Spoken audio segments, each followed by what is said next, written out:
You know, this idea of if our soul, psyche is like a virtual program, we can become immortal by simply registering as a program and downloading it onto another material existence and so on, so we can simply eternally float and reincorporate ourselves in different, like we are software which can be repetitively copied onto different softwares, while it is all the spiritualists which like today to emphasize how, no, we are finite, we are absolutely linked to this singular bodily existence, we cannot step out. Of course, then from this finitude, which always leaves a gap, the space for some spiritual otherness is created. So it's no wonder that, for example, the cinema director, who is the most obscurantist, if you want, spiritualist, although I love him aesthetically, Andrei Tarkovsky, is at the same time the most materialist. Materialist in this sense of, you know, if you know Tarkovsky's films, how his heroes, it's very nice aesthetic feature, they pray not in this Western way looking up, you know, like in Stalker, which I think is Tarkovsky's masterpiece, how the guy has this sacred experience when he's lying down in mud, even with his hand, with his head in down. So it's, for him, the closer you are to earth, to matter, in its very bad smell, rotten obscenity, the more you are spiritualized. And I think that the roles have changed here. I think that the materialism to be reinvented today should be precisely a much more abstract, mathematical materialism. Materialism without matter, if you want this. Now I come to the crucial point.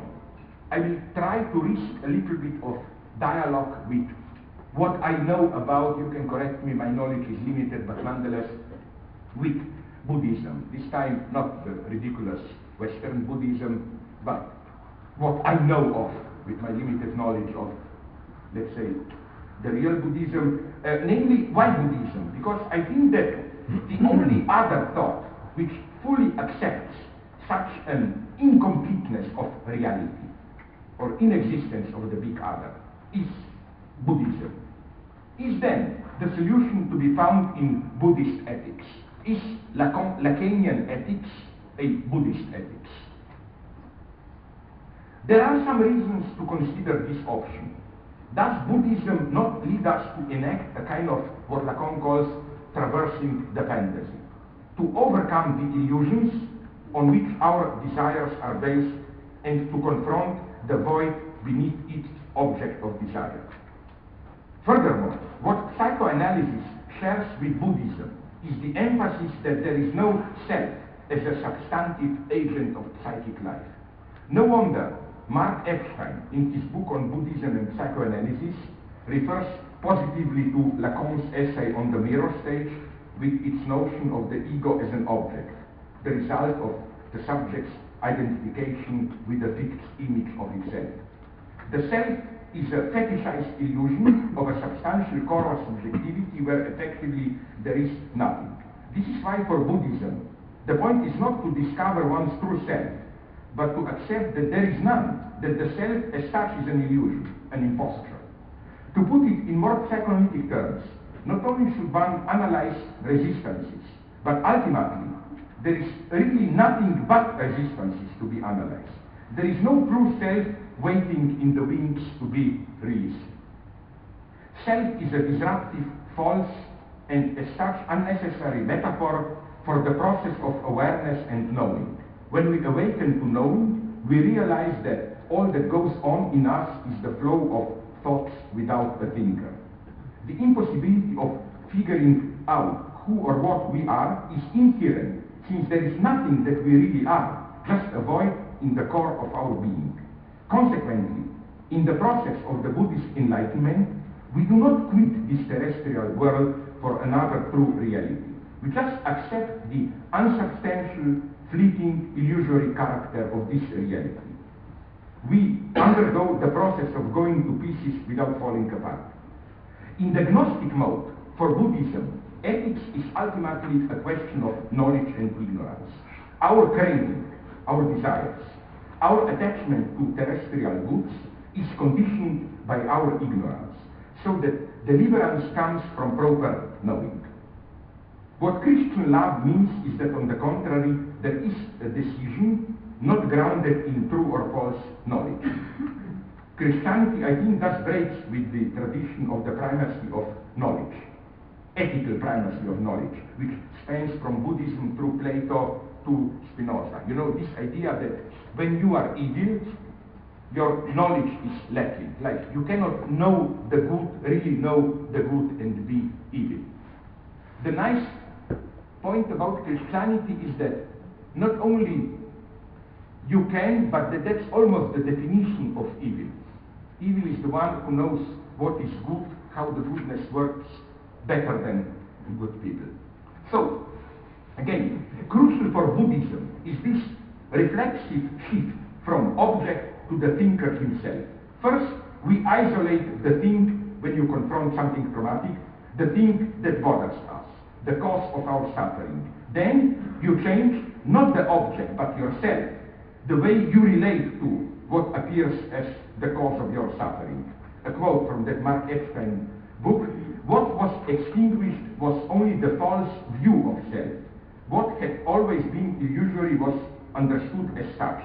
Nothing was changed but the perspective of the observer."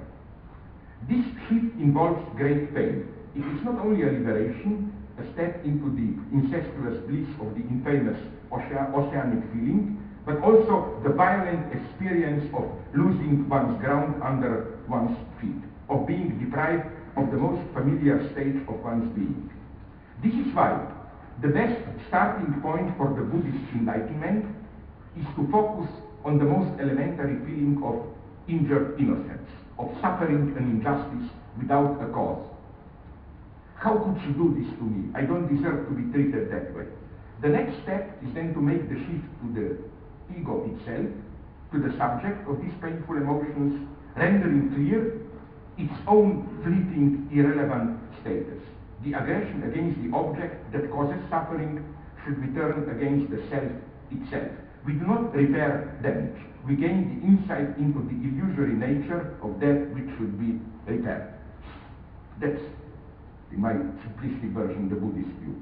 In what then that consists the gap that separates psychoanalysis from Buddhism, at least Lacanian psychoanalysis?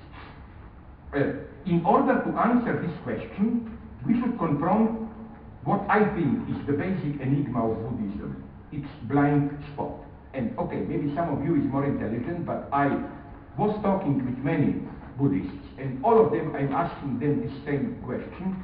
I didn't yet get a good answer. The simple question is the following one. How did the fall into so-called samsara, the wheel of life, occur? That is to say, the question that we should raise is the exact opposite of the main Buddhist concern. How can we break out of the wheel of life, of this wheel of false passions and so on, and attain nirvana? The question is exactly the opposite one for me. It's not we are caught in this, false reality, can we break out of it and attain the void? The question is, how did we fall into it in the first place? It's incidentally precisely Hegel's question. Because for Hegel, and here you have Hegel's genius, the problem is not this boring metaphysical problem, are we caught in our world of appearances, or can we penetrate to true reality? The true problem is the opposite one.